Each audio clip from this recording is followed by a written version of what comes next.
It was my first day working in the city morgue. Everything was new to me. The smells, the tasks, the deceased people. And because I was the new guy, nobody wanted to work with me. So for my first few hours, I was by myself in this huge, dark, and dank building. Being left alone wasn't what scared me, though. What terrified me was that while doing my rounds of the different fridges where they kept the corpses, I heard loud, clear whispers coming from inside one of them. At first, I thought it was my imagination, or maybe just stress from my new job. But then the whispers got louder and more distinct. One of those words I distinctly heard was my name. I felt my blood run cold. I've never heard anyone call my name like that before. It wasn't an excited or angry tone, but instead sounded as if whoever was calling me had seen a ghost. I stood there frozen and rooted to the spot as I strained to listen for more. And then I heard another voice respond. "Don't call out to him. He isn't one of us. He's not supposed to be here." My heart started beating so hard, I was sure the person standing next to me would have heard it. 2, if he wasn't pretending to be engrossed in his clipboard. I needed to get out of there. I turned around quickly, almost dropping my tray of body bags as I rushed away. I didn't look back once until I reached the relative safety of the staff room. Then I leaned against the door, sliding down to the floor in defeat. This wasn't normal. There was no way this was normal. When I told my coworker about what I'd experienced, he laughed in my face. "You're hearing things. You can't hear things in this place. If you did, you wouldn't last a week." He patted me on the shoulder condescendingly. "Don't worry, you'll get used to everything after a while. Just forget about the voices." He went back to his work, leaving me shaken and confused. Did I imagine it? Could I trust my own mind?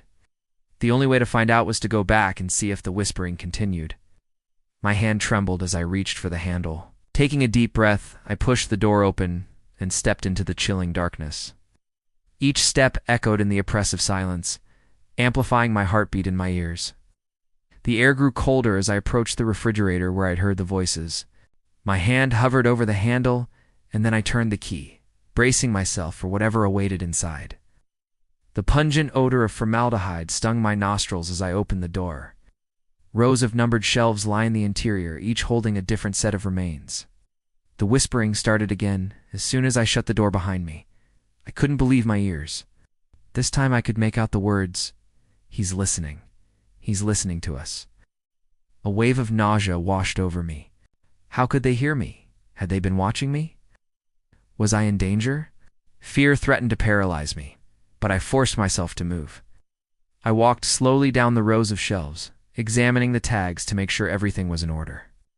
I tried to focus on the task at hand, but the whispers intensified, making it impossible to ignore them. They were coming from the shelf right in front of me. As I moved closer, the whispering grew louder, becoming a chorus of hushed voices. Curiosity and fear warred within me. Should I investigate further or get out of there? But it was too late. The whispers coalesced into a single voice. "Don't touch that," it hissed. Startled, I jerked back, knocking over a nearby shelf. The clatter echoed in the chamber as the whispering abruptly stopped. The voice seemed to have come from the shelf where the remains of a woman lay. Her body was preserved in such a way that her skin looked unnaturally smooth, almost as if she were alive. Her eyes, though, were wide open, staring blankly ahead. I felt a sudden chill, realizing I'd been staring at her for far too long. Hurriedly, I straightened up, trying to shake off the unsettling feeling. As I moved away, I caught sight of the tag on her body bag, which read Jane Doe, but that couldn't be right. All the other body bags had proper identification tags except hers. Confused and unnerved, I decided to leave. But as I turned to go, I noticed something disturbing. The door to the refrigerator was wide open. I hadn't opened it when I entered. Who or what had opened it? My thoughts raced. Was someone else in the morgue? Had someone been watching me? The realization that I wasn't alone sent shivers down my spine. I stumbled back, knocking into a nearby table and sending equipment crashing to the floor. In the ensuing chaos, I saw him. A tall, gaunt figure emerged from the shadows. His eyes glowed with an eerie light, and a twisted smile played on his lips. "Who are you?" I whispered, my voice trembling. "I am what you seek," the figure replied, his voice a raspy whisper. I am the keeper of secrets." Before I could respond, he vanished back into the darkness. I was left alone in the flickering light of the emergency lamp, my mind struggling to comprehend what I'd just witnessed.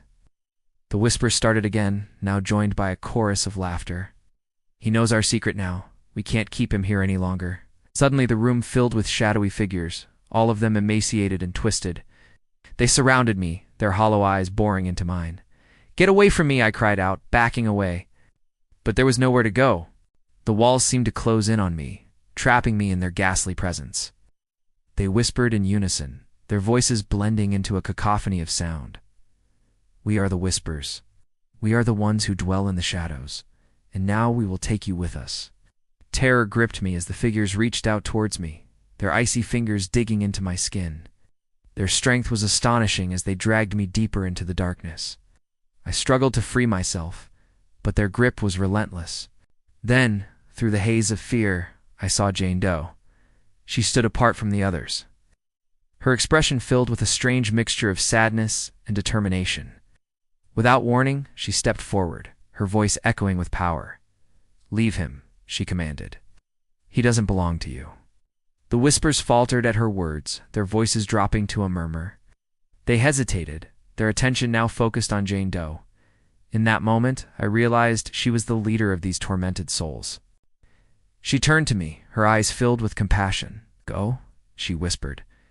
"Don't look back. Don't speak of what you've seen." With that, she turned away, facing the whispers. "Take me instead," she said softly. Understanding dawned on me. She had been imprisoned in this place for so long that she wished to escape its confines. The whispers seemed to sense her sacrifice, their murmur turning into a roar. They surged forward, enveloping her in their midst. With one last lingering glance back at me, they vanished, taking Jane Doe with them. The room fell silent, the only sound my ragged breathing. I stumbled out of the refrigerator and into the dimly lit hallway.